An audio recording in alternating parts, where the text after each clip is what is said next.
বিয়েবাড়িতে বেঁচে যাওয়া মাংসের ঝোল অনেক দিন ধরেই ফ্রিজে ছিল, ভাবছিলাম কি করব, তাই একটু বের করে জাল করছি আর কি। আসলে বিয়েবাড়িতে যখন যাওয়া হয় তখন বিয়েবাড়ির মাংস, পোলাও, অনেক রান্নাবান্না দেখে খাওয়ার আগ্রহ কমে যায়।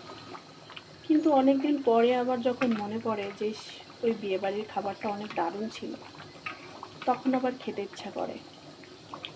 তাই এভাবে যদি রেখে দিয়ে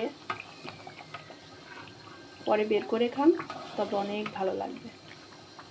আপনারা তো সবাই জানেন যে বিয়েবাড়ির মাংস রান্নার স্বাদটা একটু অন্যরকম হয়, খুবই ভালো লাগে খেতে।